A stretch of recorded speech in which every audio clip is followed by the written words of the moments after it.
A rainha mais temida da história é Jezabel. Você já se perguntou como uma única pessoa pode mudar completamente o destino de uma nação?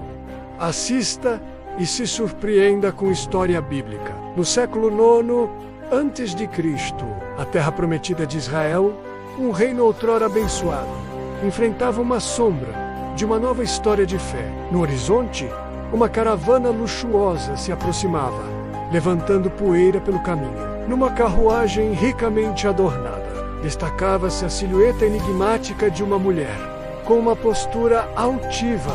Era Jezabel, uma princesa fenícia, filha de Etebal, rei de Sidom.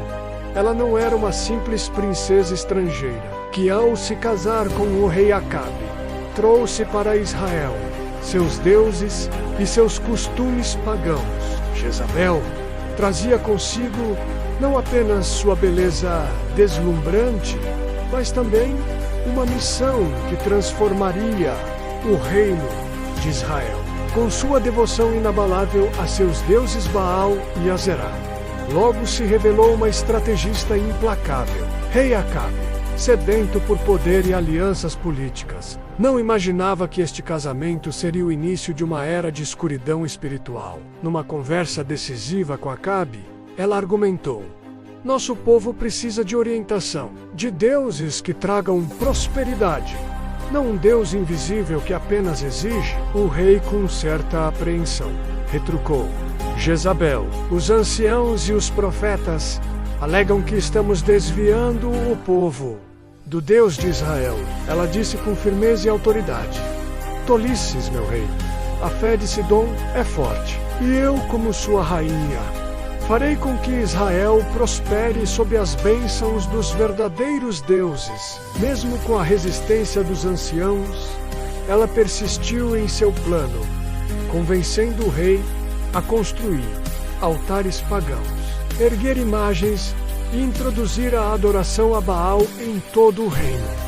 Mas Jezabel não se contentou apenas em introduzir seus deuses. Jezabel começou a promover o culto a Baal e a Será, divindades de sua terra natal. Não satisfeita em praticar sua própria religião, ela começou a pressionar todo o povo a abandonar sua fé tradicional. Iniciou uma perseguição aos profetas do Senhor por vários anos, forçando muitos a se esconderem em cavernas. Os profetas do Senhor começaram a ser perseguidos implacavelmente, e muitos pereceram. O medo se espalhou por toda a terra, enquanto os altares ao Deus de Israel eram destruídos. Foi neste momento crítico que surgiu Elias, o profeta destemido, que ousou confrontar o rei e desafiar Jezabel. Ele se apresentou diante do rei Acabe com uma mensagem surpreendente que abalaria todo o reino. Elias declarou que não haveria orvalho nem chuva nos próximos anos, exceto por sua palavra. E assim aconteceu. Uma seca devastadora se abateu sobre a terra, exatamente como ele havia anunciado. Depois de 3 anos de seca, veio o épico confronto no Monte Carmelo. O confronto no Monte Carmelo tornou-se lendário. Elias sozinho contra 450 profetas de Baal. O profeta Elias os desafiou para um teste definitivo. O desafio era claro. O Deus verdadeiro responderia com fogo, consumindo seus respectivos altares. O resultado foi impressionante. Enquanto os profetas de Baal gritavam em vão o dia inteiro, tentando em vão que seus deuses enviassem o fogo do céu, o Deus de Israel respondeu com um fogo tão intenso que consumiu até as pedras do altar, provando seu poder diante de todo o povo. Enquanto os profetas de Baal foram humilhados, a ira de Jezabel atingiu seu ápice. Enquanto o rei a observava de longe, Jezabel, furiosa com a derrota de seus profetas, jurou vingança contra Elias. Sua vingança se estenderia além dos profetas, como demonstrado no episódio da vinha de Nabote. Sua ira era tão grande que o profeta precisou fugir para salvar sua vida. Algum tempo depois, Outro episódio revelaria a verdadeira crueldade da rainha. Acabe desejava a vinha de um homem chamado Nabote, mas ele recusou a vendê-la por ser herança de seus antepassados. Jezabel não aceitou a negativa e arquitetou um plano terrível. Usando o selo real, enviou cartas ordenando que falsos testemunhos fossem levantados contra Nabote. Manipulou testemunhas e forjou falsas acusações contra Nabote. O plano deu certo. Nabote foi injustamente condenado e morto, e sua vinha foi tomada pelo rei. Mas esta ação teria consequências devastadoras. Com Nabote morto, Acabe tomou posse da vinha, sem remorso, sem culpa.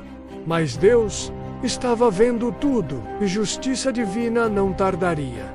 Elias, mais uma vez, foi usado por Deus e declarou: os cães profanarão o túmulo de Acabe, e o corpo de Jezabel encontrará um destino desolador aos pés da muralha de Jezreel. Anos depois, a primeira parte da profecia se cumpriu.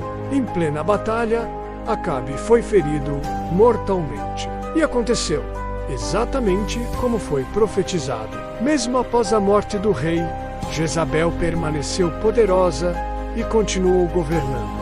Arrogante e segura de sua influência, continuou manipulando, conspirando e espalhando idolatria em Israel.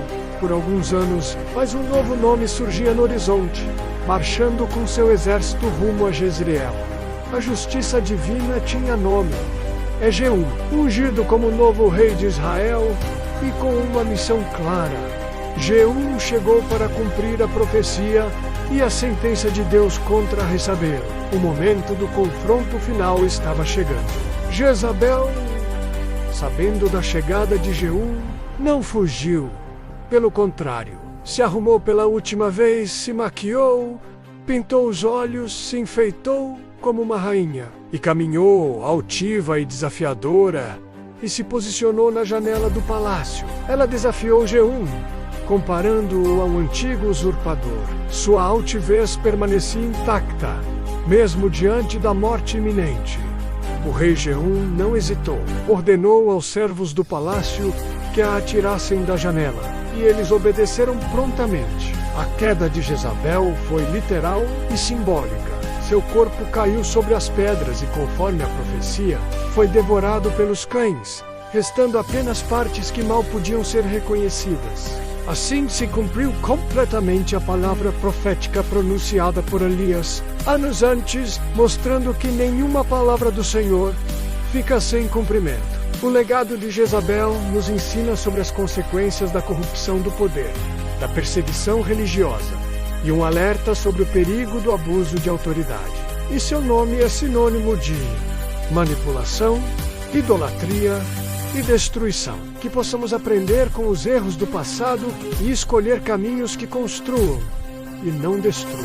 Se você gostou desta história, não se esqueça de deixar seu like e se inscrever no canal. Compartilhe com seus amigos e deixe nos comentários qual personagem bíblico você gostaria de conhecer melhor. Muito obrigado por acompanhar até aqui. Nos vemos no próximo vídeo, direto da Bíblia para sua vida.